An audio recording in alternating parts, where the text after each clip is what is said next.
Reading Reddit number 7. Mira. Mira cradled the demon flute in her arms delicately, careful not to drop it. "You can't be serious," the Duke of Forcel said. "That girl has no chance. She's shaking like a leaf as is." Duke of Forcel, Mira's owner, was a portly man, his stomach the only thing bigger than his ego. A haughty grin was always present on his face, just below his busy mustache.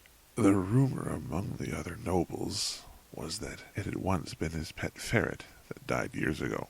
Lord Dunnell, Mira's former owner, gave a light chuckle. He was a sprightly man, hardly half the size of the Duke. Despite being his senior, his knowledge knew no bounds, earning him the nickname the Scholar by many. Despite his immense knowledge, many adored him for his caring nature. "You'd be wise not to underestimate her. I knew that girl, and she's something special." Mira blushed. At least someone had faith in her. "We'll let the flute be the judge of that." The Duke waved a hand dismissively. "Now play, girl. I don't have all day." Mira nodded, her hair falling into her vision. She swiped it from out her face and put the flute to her lips. Taking a deep breath, she blew into it. A sonorous note hung in the air, delicate as winter's first snow. Mira lost herself in it, forgetting that something so beautiful could be so deadly. But of course she had to stay focused. One wrong note and the results could be disastrous. She moved to the next note, her fingers pressing down with more force than necessary. Her heartbeat increased with the tempo.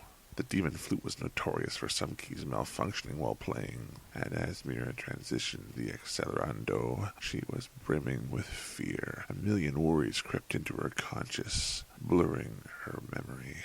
What if she missed the high note in the next measure? Would she lose an eye? Perhaps her skin would blister. Death? Regardless, she didn't want to find out. She closed her eyes in a poor attempt to calm herself. She went back to the days when her dad taught her how to play on the crude wooden flute he bought at the market. It cost him a lot, money he needed for his medicine, but he wanted to share one of his favorite hobbies with his only daughter.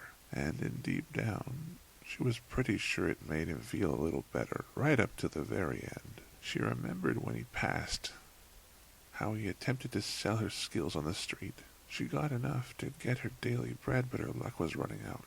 But Dunnell took her in, offering an escape from the terrible life she had found herself in. For a moment she even thought her life might have turned for the better before the Duke snatched her up one day. Since then, she didn't know what to think. When going up a scale, Mira's finger slipped on a key, enough to produce the faintest of dissonance. A shock of electricity ran up her back, causing her to involuntarily jerk, but she didn't dare miss another note. The demon flute would not be so kind next time. Mira played through the runs with expertise and sustained, with the preciseness only a professional could do. By the time she hit the last note, the air rang with the remnants of what she had played echoing off the stone walls. Mira opened her eyes to the Duke and Dunnell, the former gawking while the other a proud grin on his face. She sighed, bending at the knees. She felt lightheaded, as if she could sleep for a decade. Yet she was beyond ecstatic. Few had played the demon flute and lived to tell the tale. Dunnell gave a few claps, the first to speak. "That was excellent," he said, turning to the Duke. "Well, I suppose that means I won the bet." The Duke scowled, a murderous look in his eye. He crossed his arms, huffing before responding. "Fine," he said. "The girl has shown her skill. She is now emancipated." Mira smiled, holding back her tears. She had waited so many years to hear those words. If only Da could have been there with her. Hi, this is Gabriel from GayBrain.com. If you want me to read your Reddit post, your Twitter tweet, or your short story, or anything else for that matter, send me a message.